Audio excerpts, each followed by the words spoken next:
They've both got swords, sorcery, and the White Wolf's steely gaze. But just how much do these continents contrast? Evil is evil, Stregobor. Lesser, greater, middling.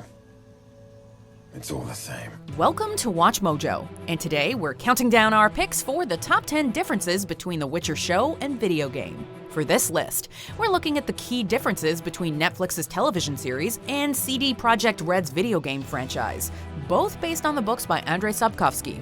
One thing off the bat though, if you have neither played nor watched either of these properties, do so now, because this is your spoiler alert. Hey everyone, before we start the video, I just want to take a moment to show you the game everyone is talking about, Raid Shadow Legends. Raid Shadow Legends is a turn-based RPG done right. As you can see, Raid's got stunning graphics, tons of activities for players to participate in, and over 400 champions to collect and personally customize. The best part? Raid is totally free to play on both mobile and desktop, and you'll get some sweet gifts just for signing up. Go to the video description, click on the special links, and if you're a new player, you'll get 100,000 silver, 1 energy refill, a 1-day XP booster, and 1 free champion, the Adjudicator, who's a kick-ass archer elf that really helps to get you started in Raid. All these treasures will be waiting for you right here. Good luck, and I'll see you there. Number 10, the story and timelines. You want the Djinn, but the M4 is broken. The Djinn's already long gone.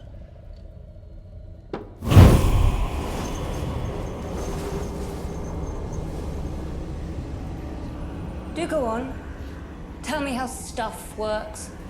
This might be the most obvious point, but we still feel it's worth mentioning. For those not in the know, The Witcher TV series takes its cues from the first 2 of Sapkowski's books, The Last Wish and Sword of Destiny. Even then, it takes a lot of liberties when it comes to hopping timelines, with Geralt, Yennefer, and Ciri's personal journey starting at different points in time and only converging at the end of Season 1. The games, on the other hand, are set after the books, allowing for a lot more creative freedom, not to mention plenty of leeway when it comes to the relationships between the main trinity. All just like I remembered.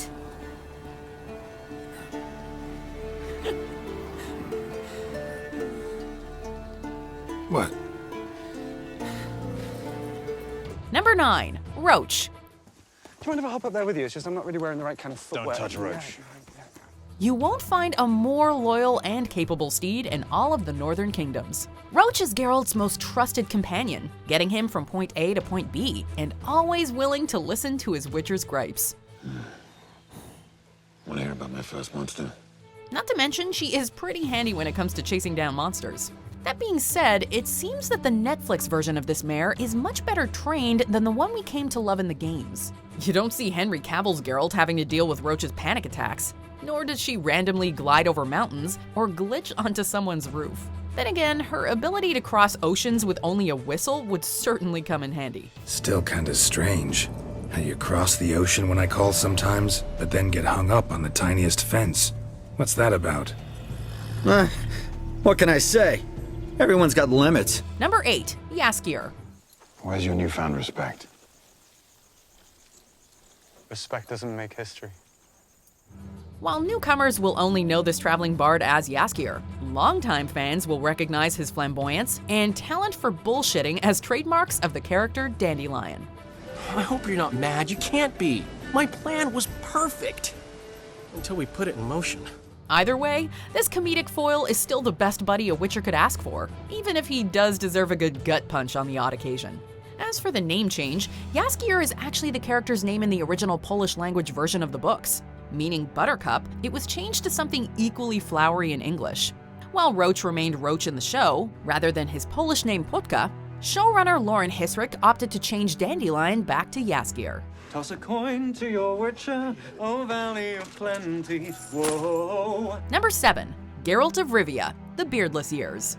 Your beard. Why did you decide to grow it out? Don't really know. Must say it suits you. Given that the Netflix series takes place years before the games, it's to be expected that Geralt looks less grizzled and has a smaller collection of scars. He's also lacking the beard that gamers have come to associate with the White Wolf ever since The Witcher 3 Wild Hunt. While the battle wound around his left eye he received from the cockatrice of Spala is sorely missed, at least Henry Cavill's portrayal still nails the white hair, the yellow eyes, and the gravelly voice. Rebuild. Get strong again.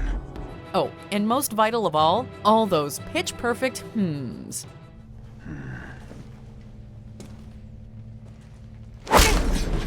Number 6, the monsters. In real life, you're different than you were in the tapestry. Since monster hunting is Geralt's bread and butter, it was essential for the Netflix series to nail the design of the things that go bump in the night on the continent. While for the most part we were delighted with their appearances, they are a clear step away from what we've been slaying over in the games. In the show, the Kikimora is far larger, with a more humanoid face. The Striga is more skeletal and lacks the blazing red hair it had in the first game. And our first experience of the tricksome but generally good-natured Doppler is of a shape-shifting psycho who collects body parts. Here's hoping the Netflix version will continue to expand its own bestiary.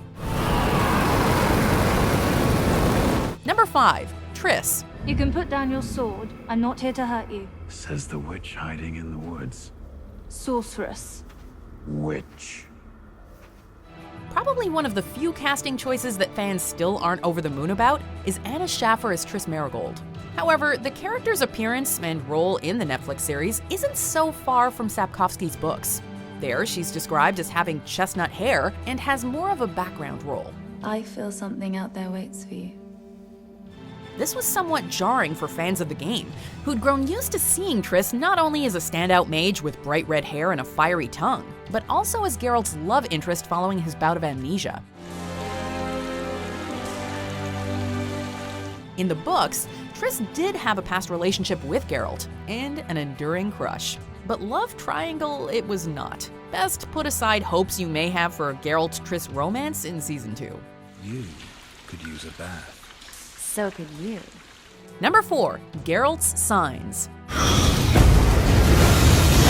Aside from their swords, potions, and mutated abilities, the greatest weapons at a Witcher's disposal are their signs. These are basic magical spells that can aid them in a tight spot. Signs were vital tools throughout the games, able to turn the tide of battle. As far as the show goes, Geralt mostly used the sign Ard, pushing back foes with invisible lines of force.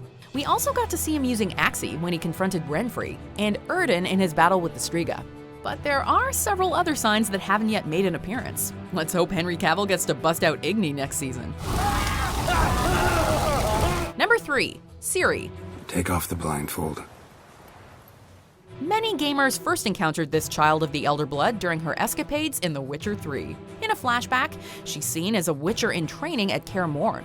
But for most of the game, she's a battle-scarred, tough-as-nails swordswoman in her early 20s who's beginning to master hidden abilities.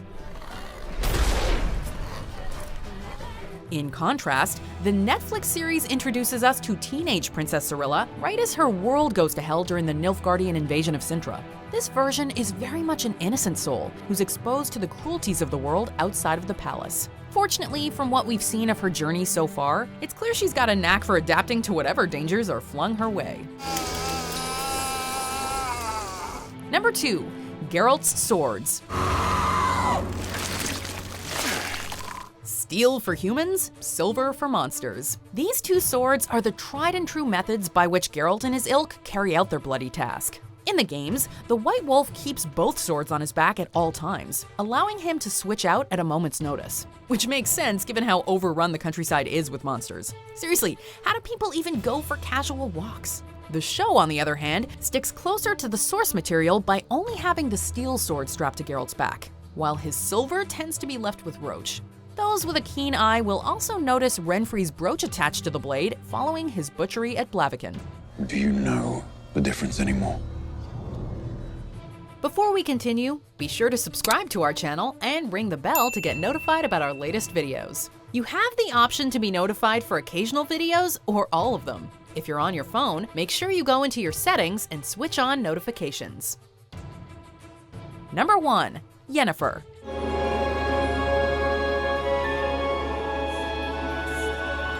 In the Netflix series, the story of how this hunchbacked daughter of a swineherd became one of the most beautiful and powerful mages on the continent almost overshadowed Geralt's exploits. From her time training in Aretuza, her life on the road as a rogue sorceress, all the way to the moment she finally unleashed chaos. Yen went through the emotional ringer. Based on brief references in the books, this detailed backstory really rounded out her character. And while we can see shades of her stubbornness and pride in The Witcher 3's interpretation, that particular Yennefer of Vengerberg is also older, wiser, and more maternal. My, you've grown beautiful. And a lot more sarcastic. I adore you. No points for creativity. Either way, they're both captivating. You like pain. We get it. Do you agree with our picks? Check out this other recent clip from WatchMojo, and be sure to subscribe and ring the bell to be notified about our latest videos.